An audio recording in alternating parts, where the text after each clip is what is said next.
Hey guys, and welcome back to this channel. In this video I'll be showing you guys what you can do basically if you want to use new features and effects and stuff like that.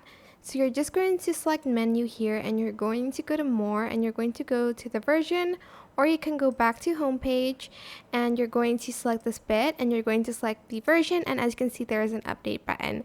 Update your app and select install now, and make sure you also check the beta version as it gives you like more features that you can use as well.